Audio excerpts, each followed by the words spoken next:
Você pode, se você trouxe, abra sua Bíblia aí comigo. Segundo livro de Reis, capítulo de número 6, a partir do versículo 1. Abner, dá um copo d'água para mim, meu filho, por favor. Segundo livro de Reis, capítulo 6, versículo 1 até o 7. Nós vamos ler essa primeira parte do capítulo. E Deus vai falar conosco em nome de Jesus. Obrigado. Deus abençoe.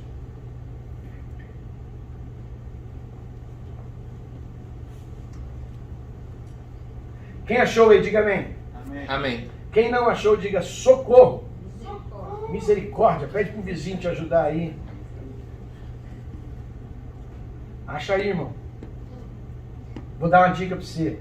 Segunda Reis está logo depois da primeira. Logo depois da primeira Reis vem a segunda. Achou? Amém?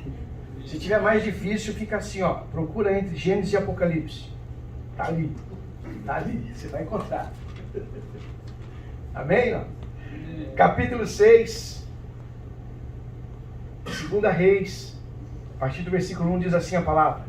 Disseram os discípulos dos profetas a Eliseu: eis que o lugar em que habitamos contigo é estreito demais para nós. Vamos, pois, até ao Jordão, tomemos de lá, cada um de nós, uma viga, e construamos um lugar em que habitemos. Respondeu ele: ide. Disse-lhe um: serve-te de ires com os teus servos. E ele tornou: ok, eu irei. E foi com eles. Chegados ao Jordão, cortaram madeira. Sucedeu que, enquanto um deles derrubava um tronco, o machado caiu na água. E ele gritou e disse: ai, meu Deus, porque era emprestado. Perguntou o homem de Deus: onde caiu? Mostrou-lhe ele então o lugar. Então Eliseu cortou um pau e lançou-o ali, e fez flutuar o ferro do machado. E disse: levanta-o. E estendeu ele a mão e o tomou. Feche seus olhos mais um minuto. Senhor Deus, nós queremos, nesta manhã, Pai, ouvir a Tua voz. Fala conosco, Senhor. Toca em nosso coração. Que a Tua palavra venha de encontro às nossas necessidades. Que aquele que chegou aqui precisando de uma resposta, encontre, Senhor, essa resposta naquilo que o Senhor tem para ministrar nas nossas vidas nesta manhã, Pai. Obrigado por esta palavra. Obrigado pelo privilégio de podermos ser ministrados, de podermos ouvir, de podermos ter a Tua palavra, e pedimos ao Senhor que abençoe as nossas vidas e através dela transforme nossa casa, nossa família, nossos corações e cada um de nós, Pai. Obrigado, Jesus. Obrigado pelo privilégio, Pai. E fala com o Teu povo, Senhor, em nome de Jesus. Amém. Amém? Amém, irmãos? Nós vamos entrar nesse texto, e antes de entrar no texto exclusivamente, especificamente, eu quero dar um pano de fundo para você entender um pouco dessa história, não é? O que esses profetas estavam fazendo. Nesse tempo aqui em Israel havia escolas de profetas, havia seminário bíblico, né? Seminário bíblico, para ir lá aprender a Bíblia, aprender as coisas, aprender. Então a pessoa que tinha um chamado, que tinha a vontade de ser um pastor, um profeta, ele ia para essa escola de profeta. A escola de profeta iniciou-se no ministério de Samuel. Sabe aquele mocinho que a Bíblia chama ele? Samuel, Samuel. Começou com aquele mocinho, Samuel. Ele instituiu a primeira escola de profetas para começar a treinar as pessoas, capacitar as pessoas a desenvolverem o seu ministério. E depois dele veio Elias. Elias também tinha uma escola de profetas. E depois que Elias se vai, Eliseu passa a tomar conta dessa escola de profetas. Então, provavelmente era um campus onde ali habitava em torno de 40, 50 homens que estavam desenvolvendo seu trabalho profético, seu ministério profético. E ali eles eram ministrados pelo homem de Deus, por Eliseu nesse caso, né? Samuel teve os seus profetas. Eliseu, por um tempo, andou com um moço que nós não conhecemos, que se você lembrar daquela passagem onde ele repara o altar do Senhor e clama para que desça fogo dos céus, depois ele ora pedindo chuva, e tem um moço que acompanha ele. Ele diz para o moço: vai ao alto do monte, eu vou ficar aqui orando, e você vai ver se vai vir chuva ou não, né? E ele diz que ele se ajoelha, põe a cara no pó e começa a orar e pedir a Deus que mande chuva. E o moço desce do monte e ele pergunta, você viu alguma coisa? Ele disse, não, esse moço a gente não conhece o nome dele, a gente não sabe o nome dele. Não é? Ele não entra na história com o nome. Mas é interessante a gente notar a revelação do profeta e do moço do profeta aqui. Porque o moço do profeta, na 7ª oração, ele desce dizendo, eu vejo uma pequena nuvem do tamanho da mão de um homem. E o profeta diz, eu ouço barulho de grande chuva. A revelação é diferente do profeta para o moço do profeta. Ele está aprendendo, ele viu. Mas o profeta não viu a nuvem. Mas ele diz, eu ouço um barulho de grande chuva. A revelação era diferente para cada um. Por isso que havia o ministério profético, o ensinamento profético. E aí depois, mais adiante, Elias então traz Eliseu para viver com ele, estar com ele, andar com ele e aprender com ele. Aqueles meninos que se destacavam na escola de profeta, ele tinha o direito de andar com o profeta para fazer um coach, né? Fazer um coach com o profeta, para fazer um tempo de aprendizado mais próximo, um mentoreamento, vamos dizer assim, uma mentoria. Né? E a caminhar do lado do profeta, e andar com o profeta, e saber como um profeta agia, como um profeta falava, como um profeta andava. Então Eliseu agora ele passou a ser, por um tempo, o moço de Elias. Até que Elias é levado aos céus. E ele faz uma oração, um pedido para Elias, e diz assim para Elias, olha, meu senhor, se você vai embora então, que a tua capa caia sobre mim, mas que eu tenha a porção dobrada do teu espírito. Ele faz um pedido muito ousado para Elias. Elias já era um homem que tinha um espírito poderoso, ele era aquele homem que fazia o fogo descer sobre o altar, ele fazia a chuva parar e voltar a acontecer. O pedido de Eliseu era muito forte. Eu quero ter porção dobrada do teu espírito. E Deus o abençoa com essa porção dobrada. E ele passa a ter, então, essa porção dobrada do espírito. Por que porção dobrada? Era comum naquela região, naquela época, que o filho mais velho recebesse uma porção dobrada da herança. O que Elias estava dando para Eliseu não era uma herança. Era algo maior. Eu tenho duas coisas que eu posso deixar para você. Eu posso deixar uma herança para os meus filhos, material, casas, bens e tudo mais que você possa juntar nessa vida, ou eu posso deixar para ele um legado. Um legado não tem valor, não tem preço, mas o valor dele é imensurável. É diferente uma coisa da outra. Nós podemos deixar para os nossos familiares uma herança ou um legado.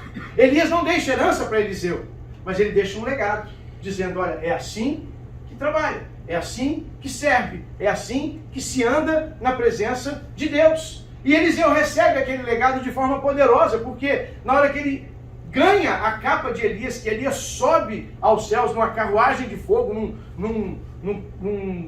numa labareda de fogo, a capa de Elias cai sobre Eliseu, e Eliseu agora tem que voltar para trás do seu caminho. Ele estava no meio do deserto, e ele tem que cruzar o Rio Jordão. Então a Bíblia diz que ele pega aquela capa, ele enrola, faz dela um pedaço de pano grande assim, como um chicote, e ele diz que ele bate na água do Jordão e diz, onde está o Deus de Elias? E o Jordão se abre, e ele passa pelo Jordão e volta para Israel.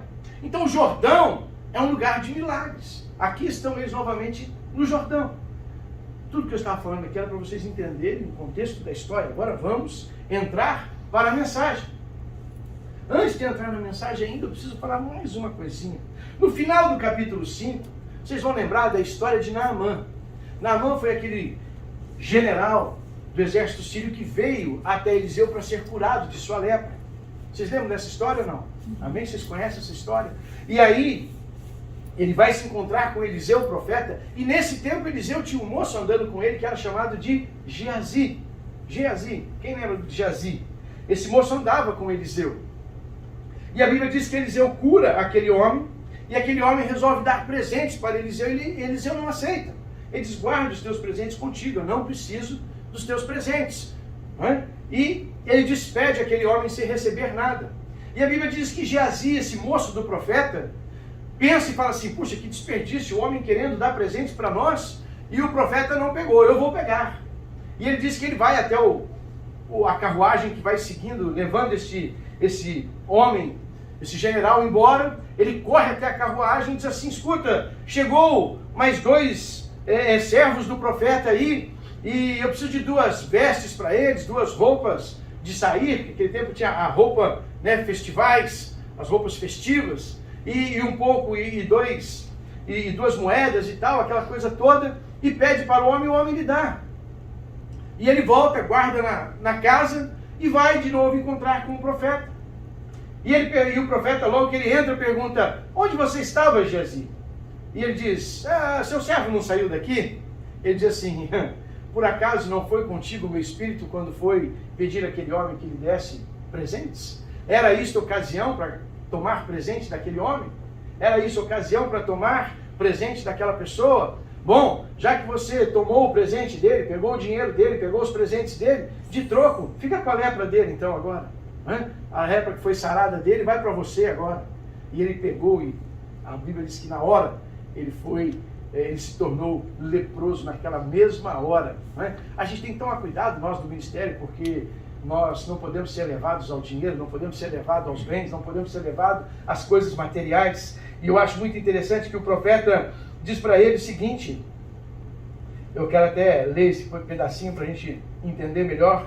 Ele diz assim, porém o profeta lhe diz, porventura não fui contigo em espírito quando aquele homem voltou de seu carro a encontrar-se? Era isso ocasião para tomar-lhes dele prata, vestes, olivais, vinhas, ovelhas, bois, servos, servas? A Bíblia não diz que ele pegou isso do homem. A Bíblia diz que ele pegou 2 sacos de dinheiro e 2 vestes.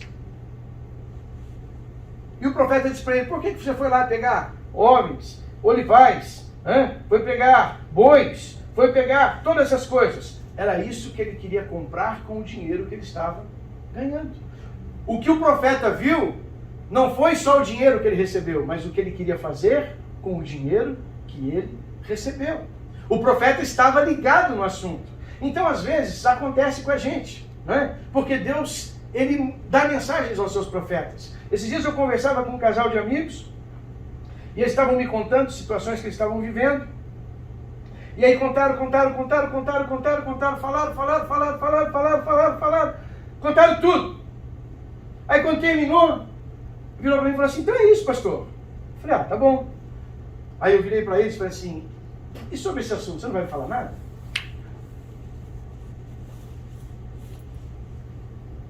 Não queria, não vim preparado. Deus revela ao profeta aquilo que vai no coração das pessoas. Deus dá o poder para a gente, às vezes, de enxergar o coração da pessoa. Então, Eliseu enxergou o coração de Geazi. Não o dinheiro que ele estava pegando, mas o que ele queria fazer com o dinheiro. O que ele esperava fazer com aquele dinheiro todo. E ali acaba o ministério de Geazi. Porque um leproso não pode entrar no templo. Um leproso não pode ser profeta. Um leproso não pode ser um homem de Deus. Às vezes nós vendemos o nosso ministério por pouca coisa. Tem muita gente vendendo seu ministério por pouca coisa. E tem muita gente vendendo a sua história por pouca coisa. Não venda a sua história.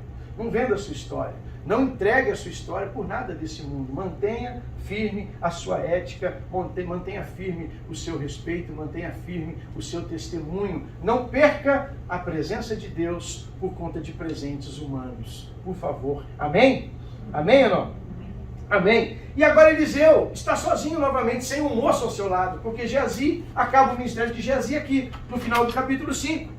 Mas é interessante a gente notar que acabou o ministério de Geazi, ele deu essa mancada, e no capítulo 6, a Bíblia começa dizendo o seguinte, disseram os discípulos do profeta Eliseu, eis que o lugar em que habitamos contigo é estreito demais para nós. Olha que interessante isso. Assim que Geazi sai do ministério, o ministério cresce. Porque até agora estavam morando ali e não tinha problema. E Geazi, de repente, é retirado do meio do ministério e a Bíblia narra o quê? Que logo em seguida o ministério cresceu. Chegou mais profeta e não tinha lugar para pôr. Porque às vezes Deus precisa tirar aquilo que está atrapalhando o crescimento das nossas vidas. Eu falo isso de vez em quando para os irmãos. Não se entristeça quando Deus tira pessoas da sua vida. Ele só está tirando aquilo que está atrapalhando você de continuar crescendo. Está atrapalhando você de continuar crescendo. É interessantíssimo isso. Assim que Geazi sai da escola de profeta, porque o coração dele não estava em ser profeta, estava em ter lucro em ser profeta, a escola de profeta cresce, a ponto de não ter lugar para eles morarem mais. E então eles reclamam, vamos cortar vigas, árvores, e vamos preparar um lugar maior para cada um de nós. E eles vão fazer isso. É interessante que aqui nesse texto, eles falam para o profeta que cada um de nós tome uma viga, e aumentemos esse lugar para que a gente possa morar aqui. E então, para aumentar aquela casa, a primeira coisa que eles tinham que fazer era arrumar o terreno ao redor. Cortavam-se as árvores, arrumava-se as árvores para que elas servissem de vigas e madeiras para a construção, preparava, e o próprio espaço que era limpo era preparado para receber uma nova casa. A árvore que era cortada virava pilar para a nova casa. A árvore que era cortada já virava o telhado para a nova casa. Ela era aproveitada já para essa obra. E eles estão lá fazendo o trabalho. E é interessante que o profeta, os profetas dizem assim, nós vamos lá cortar árvores. E o profeta diz para ele, vamos, pode ir. Mas aí um deles diz assim, vem conosco, vem conosco. Por que ele queria que fosse conosco? Por que ele queria que o profeta fosse com eles? A ideia de cortar árvores era deles, a ideia de preparar um lugar maior era deles, não é? Como a gente brinca e fala que se a casa estava pequena e eles estavam incomodados, os incomodados que se mexam e façam alguma coisa acontecer, não é? Que mudem a situação. E o profeta disse, tá bom, vocês querem que eu vou, não há problema. Mas por que aqueles moços queriam que o profeta fosse com eles? Porque a presença do profeta era importante para eles. O profeta não ia trabalhar, ele não ia cortar árvore, ele não ia preparar, usar o machado, ele não ia estar fazendo nada, mas a presença dele era importante para os jovens. Ele era o professor, ele era o profeta, ele era aquele que estava à frente, estava adiante. Eles queriam estar perto daquele mestre. E eles levam ele com eles e vão lá, e a Bíblia diz que eles começam então a cortar árvores ali na beira do Jordão. E um acidente acontece então. A Bíblia diz que o machado escapa da mão do moço e cai dentro do rio. Se nós lembrarmos a história de Eliseu e Naamã, o rio Jordão é um rio turvo, é um rio barrento, é um rio que a água dele é turva. Não é um rio de águas claras, de águas límpidas. Então aquele machado cai e se perde, se esconde. Está debaixo d'água e de água escura. Não se pode enxergar. E o pior de tudo, que diz o moço, era emprestado. Pior coisa é quebrar a coisa dos outros, né, gente? Estragar as coisas dos outros. Pior coisa que tem é estragar as coisas dos outros. Mas por que era emprestado? Esse povo todo não tinha um machado deles? Não. Naquele tempo, ferramentas eram uma coisa cara. Nós temos que entender aqui que nesse tempo, Israel não tinha ainda domínio sobre o uso de metal, de ferro. Eles estavam na idade do bronze, usando bronze ainda, materiais mais leves, materiais mais fáceis de manejar. Eles não tinham ainda domínio sobre o ferro. A Bíblia diz que eles tinham que ir aos filisteus para afiar seus machados, para afiar as suas lanças, porque eles não tinham domínio ainda sobre a arte de usar ferro. Então comprar uma ferramenta como essa era muito caro. Tinha uma na escola, e pelo jeito não era nem da escola, era emprestado. Era emprestado. E aí a pessoa ia ter que pagar agora por essa ferramenta perdida, por essa ferramenta emprestada. Tanto que a Bíblia diz que ele gritou e disse, ai meu Senhor, porque era emprestado. Não foi nem porque ele machucou a mão, porque aconteceu alguma coisa, mas é porque era emprestado. E aí a gente tem que entender, o machado caiu na água, se perdeu. O que era o machado na mão desses moços? O que o machado representava na mão daquelas pessoas nesse momento? O que o machado tem a ver com a minha vida e com a tua? Se eu pudesse botar um nome nessa mensagem hoje, eu diria assim, o teu machado vai voltar. O teu machado vai voltar. O teu machado vai voltar. Pastor, eu não sei usar machado, eu não uso machado, eu não sou lenhador, eu não sou portador de lenha. Mas você tem um machado em suas mãos. Ou talvez não está nas suas mãos mais, talvez está no Jordão também. E nós vamos descobrir isso daqui a pouco. E vamos entender por que você também precisa de um machado e por que o seu machado vai voltar. Esse machado cai ali no Rio Jordão. O Rio Jordão é aquele rio de água turva. O moço não pode encontrar, não pode pegar, não tem como tomá-lo novamente. Só que nós temos que lembrar que Jordão é um lugar de milagres. Quando Moisés morre e Josué tem que tirar o povo do deserto e atravessar para a terra prometida, ele tem que atravessar o Jordão. E a Bíblia diz que o Jordão se abriu para que ele passasse. O Jordão sempre foi lugar de milagres. Naamã, a contragosto, teve que tomar 7 banhos no rio e curou a sua lepra. O Jordão sempre foi um lugar de milagres. Eliseu sabia muito bem disso, porque no começo do ministério dele, eu contei agora há pouco, ele pegou a capa de Elias e bateu na água, e a água se abriu para que ele pudesse passar. Então, o Jordão sempre será para nós um lugar de milagres. E hoje, o nosso Jordão está aqui. Esse é o nosso lugar de milagre. Esse é o lugar onde nós vamos encontrar o nosso milagre. O lugar da manifestação da presença de Deus para nós. Há um milagre chegando para a tua vida, há um milagre chegando para você, há um milagre preparado para você todas as vezes que você encontra um Jordão. O que é Jordão? Jordão sempre é um obstáculo. Sempre foi um obstáculo. Tem que tirar o povo do Egito e chegar na terra prometida. Tem um obstáculo, como chama? Jordão, tem que atravessar. O profeta tem que sair do deserto e voltar para Israel. Tem um obstáculo, como que chama? Jordão, ele tem que atravessar. E agora, mais uma vez, o Jordão se torna obstáculo. Caiu o meu machado, eu preciso pegar, mas há um obstáculo. Qual é? A água é turva, não se pode ver. Não encontro mais o meu machado. Mas o machado, o que o machado tem a ver comigo e com você, irmão? O machado, aqui para eles, era um instrumento que iam levar eles ao crescimento. Amém ou não? Para que eles precisavam do machado? Para aumentar a escola do profeta, para aumentar a casa onde eles viviam. Talvez nós, hoje de manhã, estamos precisando reencontrar aquilo que nos fazia crescer. Talvez você, hoje, está vivendo um momento de Jordão, diante de um obstáculo que você diz intransponível, e isto está impedindo o meu crescimento. Talvez hoje, cada um de nós aqui, precisamos tomar uma atitude que vai mudar a nossa história e trazer de volta o nosso machado. O que é o machado? Aquilo que vai providenciar o meu crescimento. Eu quero sair deste lugar onde eu estou. Eu quero aumentar a minha tenda. Eu quero aumentar o meu conhecimento. Eu quero aumentar o meu serviço para com o Senhor. Eu quero ser melhor do que eu sou. Mas, pastor, há um Jordão na minha vida. E aí você pode chamar de Jordão aquilo que você quiser. Aquilo que te impede.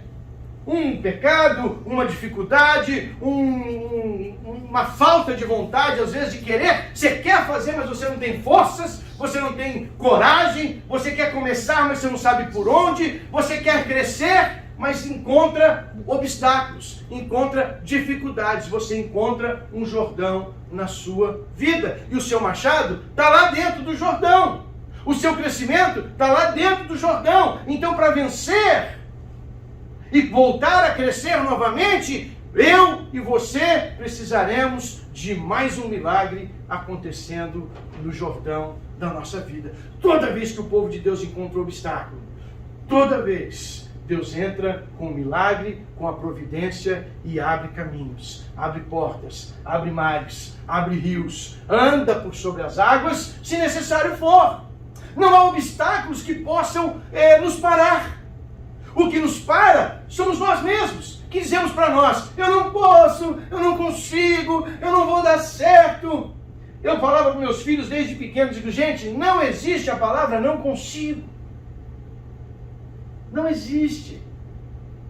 Se eu pudesse, eu riscava ela da nossa palavra, do nosso dicionário, do nosso alfabeto, do nosso vocabulário. Eu riscava essa palavra. Ela não existe. Não consigo é uma palavra que o inimigo colocou no seu coração para determinar você até onde você pode ir. E não deixar você fluir em Deus para ser aquilo que Deus quer que você seja. Amém? Amém.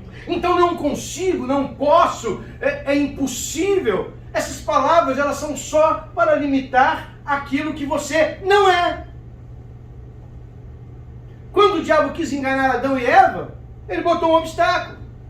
Ele disse, olha, vocês não podem comer daquela fruta, porque se vocês comerem daquela árvore, vocês vão ser igual a Deus. Então Deus mentiu para vocês, falou para vocês não comerem, porque vocês vão morrer. Não é que vocês vão morrer, é que vocês vão ficar igual a Deus. Ele coloca um obstáculo. E sempre que o inimigo quer parar meu coração, quer parar você, quer parar a nossa vida, quer parar a nossa família, ele vai colocar um obstáculo. E esse obstáculo, ele nunca vai ser claro, límpido, para você olhar e enxergar. Meu problema está ali.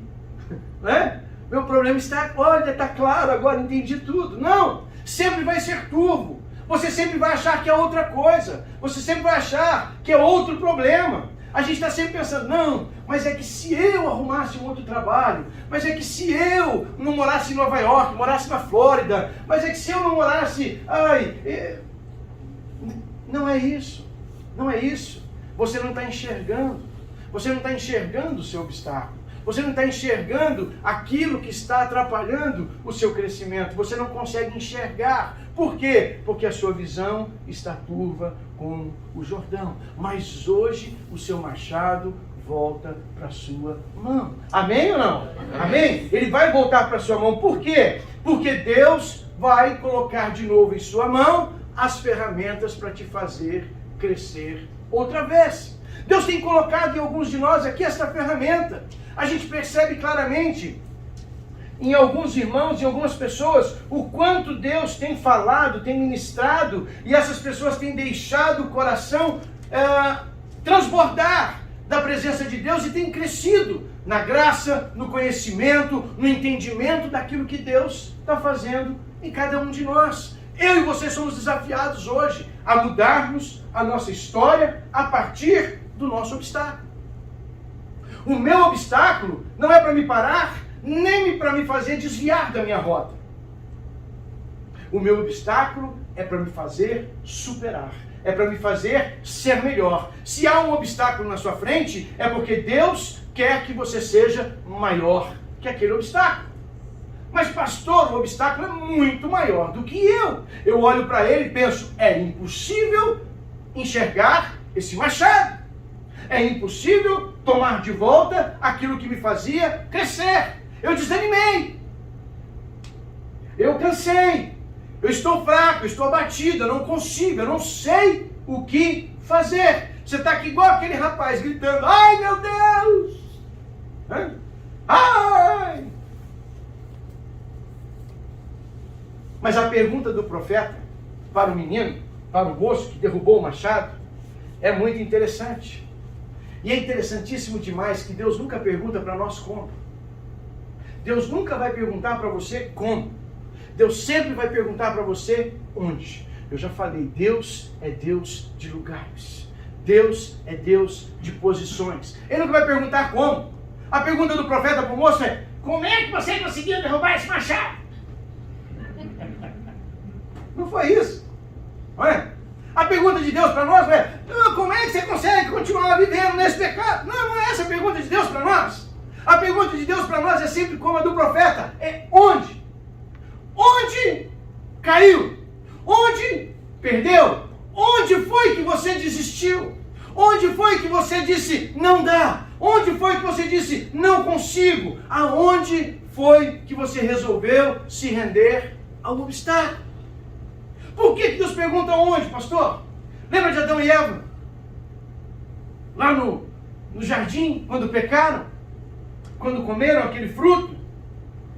Deus volta na viração do dia para visitá-los outra vez? E Deus não pergunta para Adão, como é que foi que você comeu esse trem? Como é que foi, Eva, que você deixou conversar com a serpente? Deus pergunta, onde vocês estão? Onde vocês estão? A pergunta de Deus para nós sempre vai ser, onde? Onde nós caímos? Onde nós erramos? Onde nós deixamos para trás? Onde nós desistimos? Onde nós abrimos mão de alguma coisa, do nosso ministério, da nossa vida, da nossa casa, da nossa família, do nosso casamento. Onde foi que você tomou essa decisão? Deus hoje quer trazer você para esse lugar, porque é no lugar onde você desistiu, onde você parou, onde você caiu, onde você ficou, que Deus quer colocar de volta na sua mão o seu machado. Deus quer trazer de volta para cada um de nós aquilo que vai proporcionar novamente o meu crescimento. Eu por muito tempo eu andei sem machado. Eu já passei por uma experiência como essa.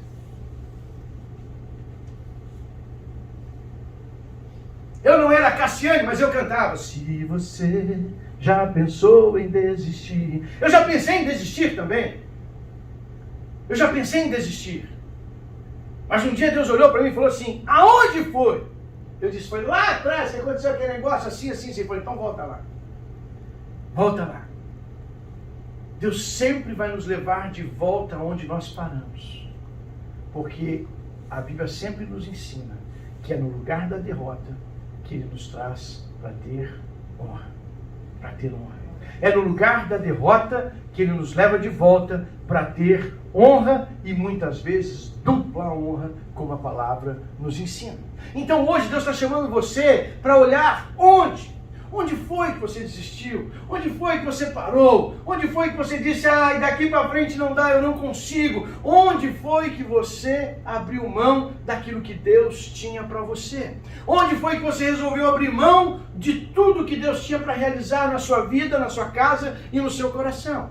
Aonde foi? Lembre-se disso hoje, porque Deus quer trazer de volta aquilo que estava perdido. Onde foi? É a pergunta do profeta.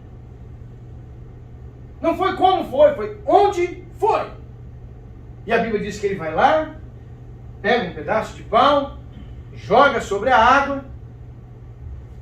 Não sei como, porque milagre a gente não entende, a gente vive, a gente não explica, mas a madeira desceu e o cabo de ferro flutuou. E o machado de ferro flutuou. Porque Deus é assim. Deus não faz as coisas nas nossas ordens da física. A madeira flutua, o ferro afunda. Mas para Deus, o ferro pode flutuar, a madeira pode afundar, o carro pode sair da água, né, cara? Batomushi. Seu carro chama Batomushi.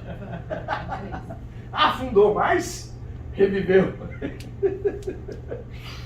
É assim que Deus faz. Deus vence as leis das físicas. Deus vence as leis do universo. Deus vence as leis naturais que nós conhecemos para realizar milagres. Os milagres não são realizados da forma natural. Botar açúcar no café e adoça, isso não é milagre. É só açúcar no café.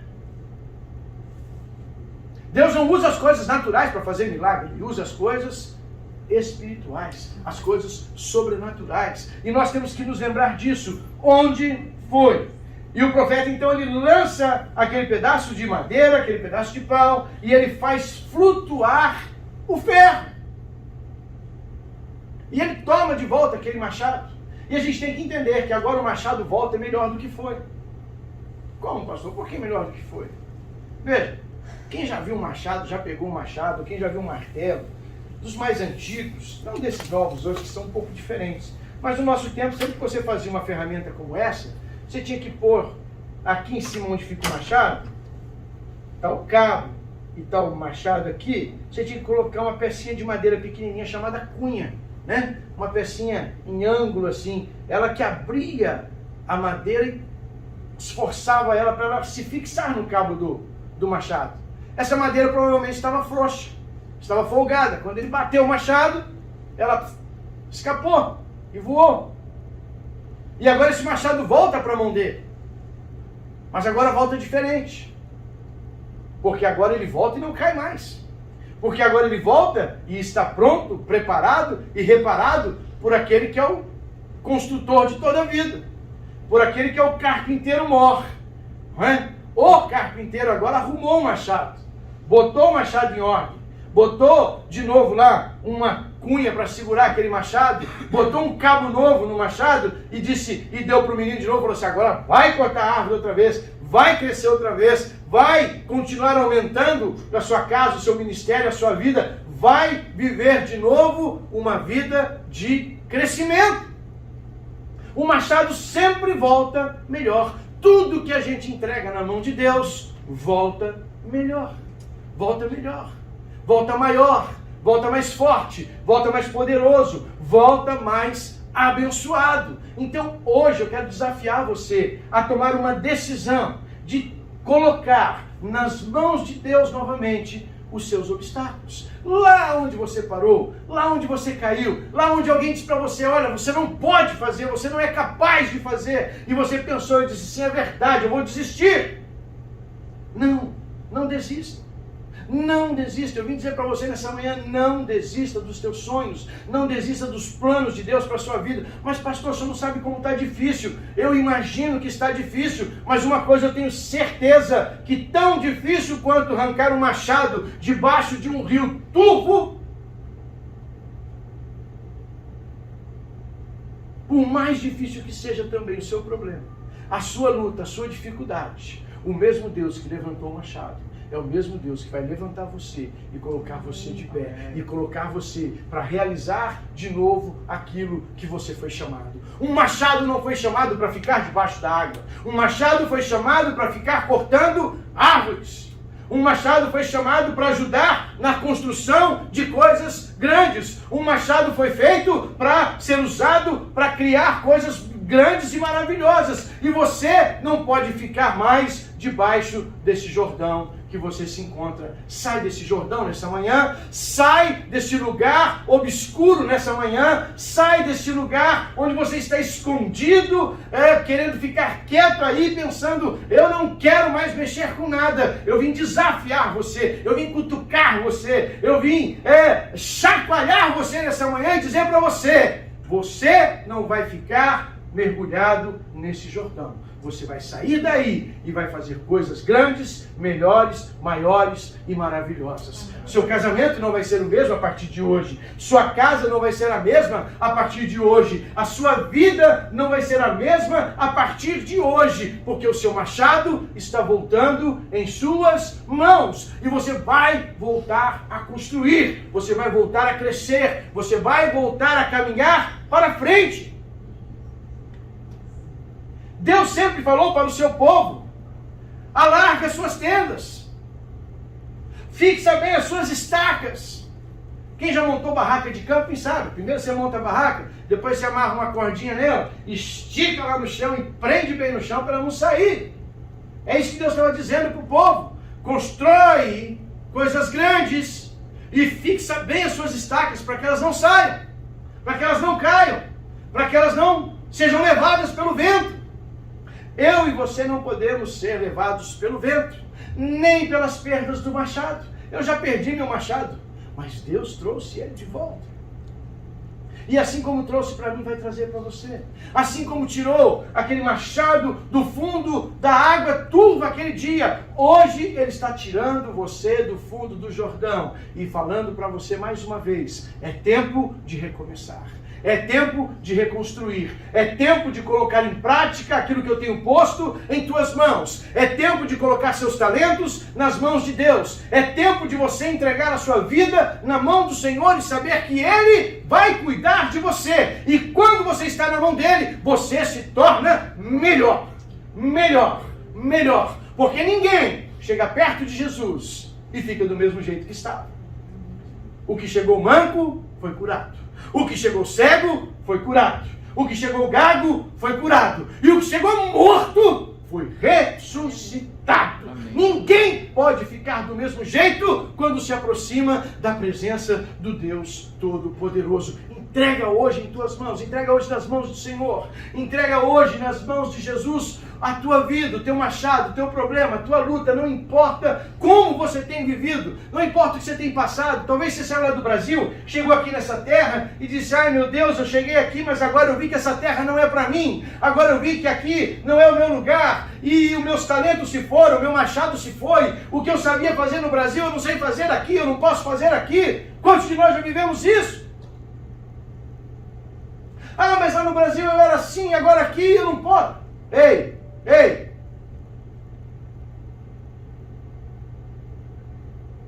Ele ainda tira machados do fundo da água. Ele ainda tira machados do fundo da água. E hoje Ele está tirando nós. Ele está tirando a minha vida, Ele está tirando a sua vida. Ele está colocando em você mais uma vez o machado em suas mãos, para que você possa crescer. As ferramentas que Ele já derramou em sua vida, Ele vai continuar trazendo e melhorando, para que você continue crescendo. Não importa quem você era, quem você fala, o que você fazia. Você vai fazer melhor. Você vai ser melhor. Deus está capacitando as nossas vidas. É tempo de capacitação de Deus para cada um de nós. Deus quer que você cresça. Deus quer que você vá para um lugar melhor. Deus quer que você seja melhor. Deus quer que você prospere. Deus quer que você seja bênção. Deus quer abençoar as nossas vidas. Nós precisamos parar de gritar: ai meu Deus! E precisamos dizer: onde foi que eu parei? Onde foi que nós paramos? Onde foi que você parou? Onde foi que você desistiu? Onde foi que você abriu mão da sua santidade? Onde foi que você abriu mão do seu casamento? Onde foi que você abriu mão do seu serviço para o Senhor, do seu ministério? Onde foi que você deixou cair aquilo que Deus tinha colocado em suas mãos? Eu quero que você volte lá. Feche seus olhos um momento, onde você está. Vamos ficar de pé.